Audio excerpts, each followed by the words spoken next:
آسان درس قرآن نحمده ونصلي ونسلم على رسوله الكريم اما بعد فاعوذ بالله من الشيطان الرجيم بسم الله الرحمن الرحيم وما تفرقوا إلا من بعد ما جاءهم العلم بغيا بينهم ولولا كلمة سبقت من ربك إلى أجل مسمى لقضي بينهم وَإِنَّ الَّذِينَ أُورِثُوا الْكِتَابَ مِنْ بَعْدِهِمْ لَفِي شَكٍّ مِّنْهُ مُرِيبٍ۔ اور انہوں نے پھوٹ نہ ڈالی مگر اپنے پاس علم آ جانے کے بعد اپنے باہمی حسد کی وجہ سے، اور اگر تمہارے رب کی طرف سے ایک مقررہ مدت تک کی بات نہ گزر چکی ہوتی تو ان کے درمیان فیصلہ ہو چکا ہوتا، اور بے شک وہ لوگ جو ان کے بعد کتاب کے وارث بنائے گئے وہ اس قرآن کے متعلق ایک دھوکہ ڈالنے والے شک میں ہیں۔ اس آیت کریمہ میں اللہ تعالیٰ نے اہل کتاب یہودیوں کا اور عیسائیوں کے بارے میں ان کا حال بیان کیا اور فرمایا کہ انہوں نے اپنے انبیاء علیہم السلام کے بعد جو دین میں اختلاف ڈالا تو کسی نے توحید اختیار کی اور کوئی کافر ہو گیا، اور اس سے پہلے وہ جان چکے تھے کہ اس طرح اختلاف کرنا اور فرقہ ہو جانا یہ گمراہی ہے، لیکن اس کے باوجود یہ کیوں کیا؟ تو اللہ نے اس کی وجہ بتائی کہ انہوں نے آپس کے حسد کی وجہ سے اور ریاست ناحق کی حکومت کے شوق میں اور نفسانی حمیت کے ابھارنے پر فرمایا کہ یہ سب کچھ انہوں نے کیا، اور اے حبیب صلی اللہ علیہ وسلم وہ اپنے اس عمل کی وجہ سے فرمایا کہ عذاب کے مستحق ہو چکے تھے، لیکن اگر تمہارے رب کی طرف سے قیامت کے دن تک ان سے عذاب مؤخر ہونے کی بات نہ گزر چکی ہوتی تو فرمایا ان کافروں پر دنیا میں ہی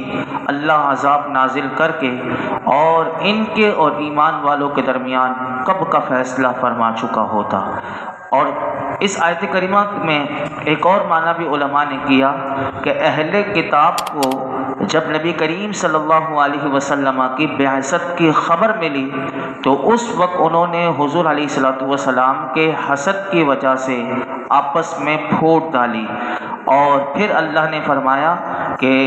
وہ ایک دھوکہ ڈالنے والے شک میں ہیں۔ تو اس آیت کے دو معنی علماء نے کیے، ایک معنی یہ کیا کہ نبی کریم صلی اللہ علیہ وسلم کے زمانے کے یہودی اور عیسائی اپنی کتاب پر بھی مضبوط ایمان نہیں رکھتے تھے، یعنی جو اللہ نے توریت اور انجیل انہیں دی تھی فرمایا اس پر بھی انہیں ایمان نہیں تھا۔ اور اس کا دوسرا معنی علماء نے اس کی تفسیر میں یہ کیا کہ وہ یہودی اور عیسائی اس قرآن کے متعلق فرمایا شک میں مبتلا ہیں کہ جس شک نے انہیں دھوکے میں ڈالا ہوا ہے۔ پھر آگے سنیے کیا فرمایا، فَلِذَلِكَ فَادْعُ وَاسْتَقِمْ كَمَا أُمِرْتَ وَلَا تَتَّبِعْ أَهْوَاءَهُمْ وَقُلْ آمَنْتُ بِمَا أَنزَلَ اللَّهُ مِنْ كِتَابٍ وَأُمِرْتُ لِأَعْدِلَ بَيْنَكُمْ اللَّهُ رَبُّنَا وَرَبُّكُمْ لَنَا أَعْمَالُنَا وَلَكُمْ أَعْمَالُكُمْ لَا حُجَّةَ بَيْنَنَا وَبَيْنَكُمْ اللَّهُ يَجْمَعُ بَيْنَنَا وَإِلَيْهِ الْمَصِيرُ۔ تو اسی کے لیے بلاؤ اور ثابت قدم رہو جیسا تمہیں حکم دیا گیا ہے، اور ان کی خواہشوں کے پیچھے نہ چلو، اور کہو کہ میں اس کتاب پر ایمان لایا جو اللہ نے اتاری ہے، اور مجھے حکم دیا گیا ہے کہ میں تمہارے درمیان انصاف کروں۔ اللہ ہمارا اور تمہارا سب کا رب ہے، ہمارے لیے ہمارا عمل ہے اور تمہارے لیے تمہارا عمل ہے، ہمارے اور تمہارے درمیان کوئی جھگڑا نہیں، اللہ ہم سب کو جمع کرے گا اور اسی کی طرف پھرنا ہے۔ اس آیت کریمہ میں اللہ تعالیٰ نے فرمایا کہ اے محبوب صلی اللہ علیہ وسلم ان کفار کے اس اختلاف اور پراکندگی کی وجہ سے آپ پھر بھی انہیں توحید اور سچے دین پر متفق ہونے کی دعوت دیں، اور آپ ان کے انکار کرنے کی وجہ سے جو آپ توحید کی دعوت دیں وہ آگے سے انکار کریں، تو فرمایا اس کی وجہ سے آپ کا دل تنگ نہ ہو اور اس دین پر اور اس دعوت دین پر آپ ثابت قدم رہیں جیسا کہ آپ کو اللہ کی طرف سے حکم دیا گیا ہے۔ اور محبوب یہ جو خواہشات یہ جو آگے آپ کے سامنے لے کر آتے ہیں، فرمایا ان کی باطل خواہشوں پر نہ چلیں اور ان سے کہتے ہیں کہ میں اس کتاب پر ایمان لایا جو اللہ نے اتاری ہے، قرآن حکیم۔ اس سے مراد یہ ہے کہ اللہ کی تمام کتابوں پر میں ایمان لایا، یعنی جو اللہ نے مجھ پر اتاری اور مجھ سے پہلے کی جتنی کتابیں اتاری، فرمایا ان سے آپ کہتے میں سب پر ایمان لایا، کیونکہ پھوٹ ڈالنے والے یہ جو ہیں، فرمایا یہ بعض کتابوں پر ایمان لاتے ہیں اور بعض سے کفر کرتے ہیں۔ اور ایسے لوگ جو بعض پر ایمان لاتے ہیں اور بعض سے کفر کرتے ہیں، ایسے لوگوں کے بارے میں قرآن حکیم میں اللہ تعالیٰ سورہ نساء میں ایک اور مقام پر ان کے بارے میں بتاتا ہے۔ فرمایا ان الذین یکفرون باللہ ورسلہ ویریدون ان یفرقوا بین اللہ ورسلہ، اور وہ لوگ، فرمایا وہ لوگ جو اللہ اور اس کے رسولوں کو نہیں مانتے اور چاہتے ہیں کہ اللہ اور اس کے رسولوں میں فرق کر دیں، یقولون نؤمن ببعض ونکفر ببعض، اور وہ اپنی زبان سے یہ کہتے ہیں کہ ہم تو کسی پر ایمان لاتے ہیں اور کسی کا انکار کرتے ہیں، ویریدون ان یتخذوا بین ذلک سبیلا، اور فرمایا چاہتے یہ ہیں کہ ایمان اور کفر کی بیچ میں سے کوئی راہ نکال لیں، تو اللہ نے فرمایا اولئک هم الکافرون حقا، یہی پکے کافر ہیں، یہی لوگ پکے کافر ہیں جو ایمان اور کفر کی بیچ کی راہ نکالنا چاہتے ہیں۔ اور اسی آیت کریمہ میں اللہ تعالیٰ نے اپنے محبوب سے فرمایا آپ فرما دیں کہ مجھے حکم دیا گیا ہے کہ میں تمہارے درمیان تمام چیزوں میں، تمام احوال میں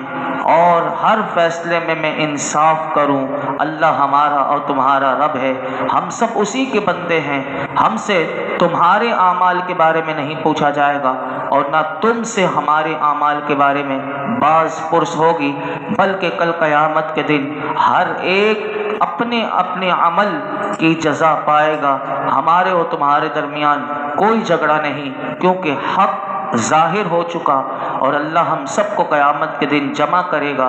اور فیصلے کے لیے سب کو اسی کی طرف پھرنا ہے۔ پھر آگے اللہ تعالیٰ نے ایک اور بات ان یہودیوں کی بتائی کہ یہ مسلمانوں کو کس طرح بہکانا چاہتے تھے، مسلمانوں کے ایمان میں شک کس طرح ڈالنا چاہتے تھے۔ سنیے، فرمایا والذین یحاجون فی اللہ من بعد ما استجیب له حجتهم داحدۃ عند ربهم وعلیہم غضب وَلَهُمْ عَذَابٌ شَدِيدٌ، اور وہ لوگ جو اللہ کے دین کے بارے میں جھگڑتے ہیں اس کے بعد کہ اس دین کو قبول کیا جا چکا ہے، ان جھگڑنے والوں کی دلیل ان کے رب کے نزدیک بے بنیاد ہے اور ان پر غضب ہے اور ان کے لیے سخت عذاب ہے۔ یہودی، فرمایا کہ یہ جھگڑنے والے یہودی ہیں، علماء فرماتے ہیں جو اس میں جھگڑنے والے اللہ نے فرمایا اس سے مراد یہودی ہیں، وہ یہ چاہتے تھے کہ مسلمان پھر سے کفر کی طرف لوٹ جائے۔ اب دیکھیں آج بھی یہی چاہتے ہیں، آج بھی یہودیوں کے ایجنڈا دیکھیں کہ کتنا پیسہ لگا کر وہ اس کوشش میں ہیں کہ ختم نبوت کا قانون جو ہے وہ بدل دیا جائے اور مرزا غلام کے لیے راستے ہموار ہو جائیں، اور اس کے چیلے جو ہیں وہ سارے وہ لگے ہوئے ہیں ان کاموں کے لیے، اور وہ اپنے اظہار کرتے رہتے ہیں، بار بار آتے ہیں اسی مشن کو لے کر آتے ہیں کہ سارے یہودیوں کے وہ کام وہ کریں۔ آپ دیکھیں کہ بدقسمتی سے ہمارے اس ملک میں بھی وہ سارا کام ہو رہا ہے۔ اللہ نے فرمایا کہ یہ چاہتے یہ ہیں کہ مسلمانوں کو پھر کفر کی طرف لوٹا دیں، اس لیے وہ مسلمانوں سے جھگڑا کرتے تھے اور ان سے یہ کہتے تھے کہ ہمارا دین پرانا، ہماری کتاب پرانی، ہمارے نبی پہلے آئے تو اس لیے ہم تم سے بہتر ہیں۔ اب دیکھیے مسلمانوں کو اس طرح کہتے تھے کہ ہمارا دین پرانا، ہماری کتاب پرانی، ہمارے نبی پہلے آئے اس لیے ہم تم سے بہتر ہیں۔ اللہ تعالیٰ ان لوگوں کو جواب دیتا ہے کہ فرمایا کہ ان کے بارے میں اللہ نے فرمایا کہ ان جھگڑنے والوں کی اپنے دین کے حق ہونے پر یہ جو دلیل دے رہے ہیں، فرمایا ان کے رب کے نزدیک ان کی دلیل بے بنیاد ہے اور ان پر ان کے کفر کی وجہ سے، اور یہ کفر کیا کہ انہوں نے بہت بڑے بڑے کفر کیے، یہ کتابوں میں رد و بدل کرتے تھے، توریت میں، انجیل میں اپنے نبیوں کو انہوں نے خدا بنا دیا اور معاذ اللہ نہ جانے کیا کیا بنایا۔ فرمایا کہ ان پر ان کے کفر کی وجہ سے اللہ کا غضب ہے، اور فرمایا ان کے لیے آخرت میں اللہ نے ایک ایسا عذاب تیار کر کے رکھا ہوا ہے، اور وہ اتنا سخت عذاب ہے کہ جس کی حقیقت انہیں معلوم نہیں۔ پھر اللہ تعالیٰ نے ارشاد فرمایا اللہ الذی انزل الکتاب بالحق والمیزان وما یدریک لعل الساعة قریب۔ اللہ وہی ہے کہ جس نے حق کے ساتھ کتاب کو اتارا اور میزان کو، اور تم کیا جانو شاید قیامت قریب ہی ہو۔ اللہ رب العالمین نے پھر قرآن حکیم کے بارے میں بتایا کہ اللہ وہی ہے کہ جس نے حق کے ساتھ قرآن حکیم کو نازل کیا، اور قرآن کریم میں طرح طرح کے دلائل اور احکام پر یہ مشتمل یہ کتاب ہے۔ فرمایا اس نے اپنی نازل کردہ کتابوں میں عدل کا حکم دیا۔ بعض مفسرین فرماتے ہیں یہ جو میزان کا لفظ اس میں آیا کہ اللہ نے حق کے ساتھ کتاب کو اتارا اور میزان کو، تو یہاں میزان سے مراد جو ہے وہ کون ہے؟ ترازو ہے؟ تو فرمایا نہیں، فرمایا اس سے مراد بعض مفسرین کہتے ہیں نبی کریم صلی اللہ علیہ وسلم کی ذات گرامی مراد ہے، کیونکہ حضور علیہ السلام جو ہے وہ حق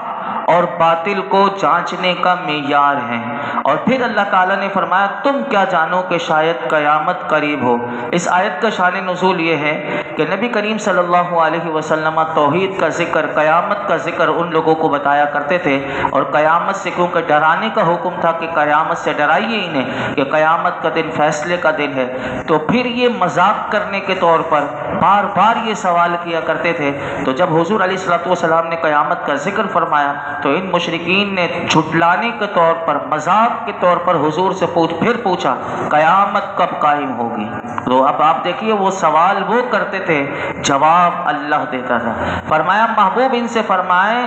کہ اللہ نے تمہیں عدل کرنے اور شریعت پر عمل کرنے کا حکم دیا ہے، لہٰذا تم قرآن پر عمل کرو اور عدل کرو، اس سے پہلے کہ تم پر تمہارے حساب اور اعمال کا وزن ہونے کا دن اچانک آ جائے۔ یہاں علماء کہتے ہیں اس آیت کریمہ سے ہمیں یہ پیغام ملا کہ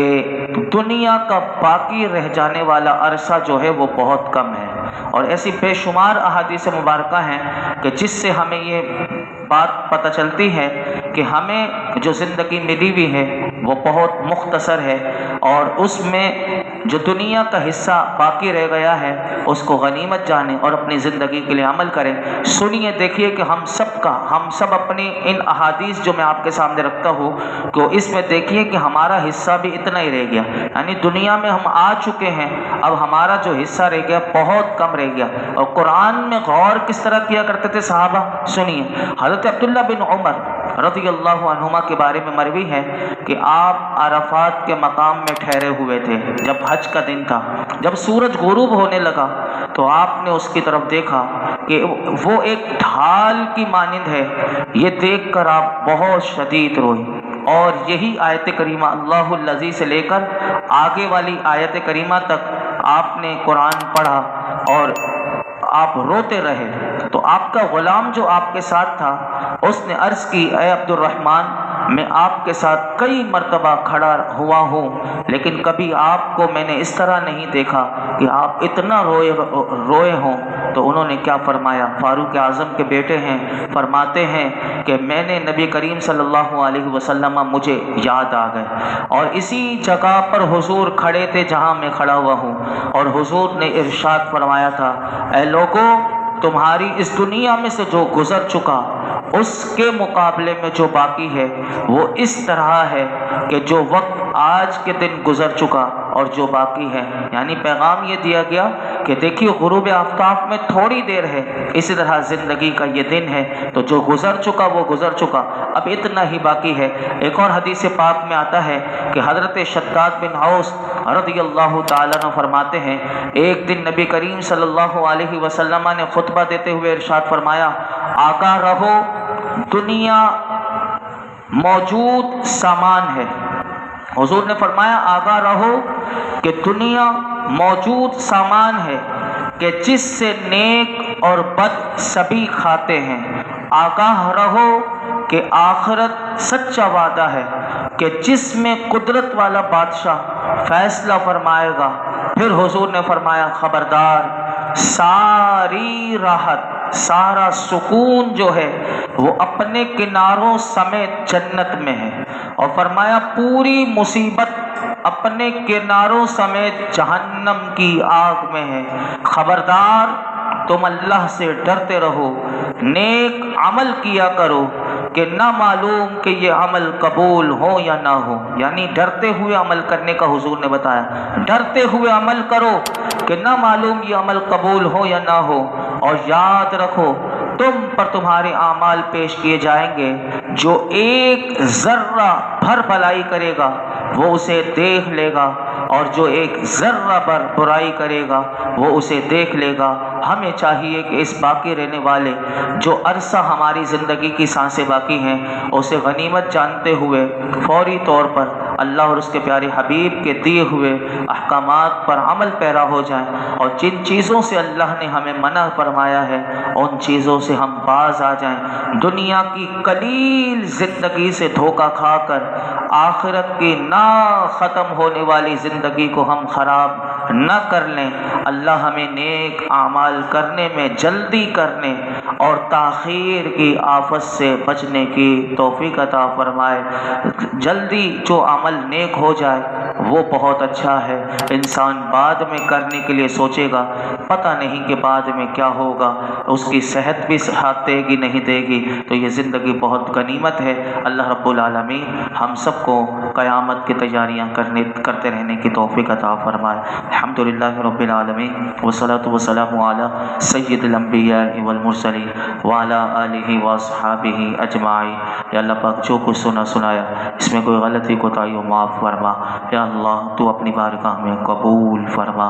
رب کریم نماز اشادہ کرنا، درود و سلام پڑھنا اپنی بارگاہ میں قبول فرما۔ قرآن حکیم سیکھنا سکھانا ہمارے لیے آسان کر دے، سمجھنا سمجھانا آسان کر دے، غور و فکر کی دولت دے دے، یقین کی دولت دے دے، تدبر قرآن کی دولت دے دے، مرتے دم تک قرآن حکیم کے ساتھ وابستہ رہنے کی توفیق عطا فرما۔ ہم سب کو قرآن کریم کی خدمت کے لیے قبول فرما لے۔ قرآن حکیم کا مولا کریم جس طرح سمجھنا اور عمل کرنا چاہیے، میرے مولا جس طرح صحابہ کرام نے قرآن حکیم کی ایک ایک آیت کو سمجھا اور عمل کیا، مولا کریم ان پاکیزہ نفوس قدسیہ کا صدقہ اے اللہ ہمیں بھی عمل کا جذبہ عطا فرما، عمل کرنے کی توفیق عطا فرما، ہم سب کو با عمل با اخلاق با حیا با کردار بنا دے۔ یہ جتنے حاضرین موجود ہیں اللہ جس کی جو مراد ہو پوری فرما۔ وصلی اللہ تعالی علی خیر خلق محمد وعلی آلہ وصحبہ اجمعین۔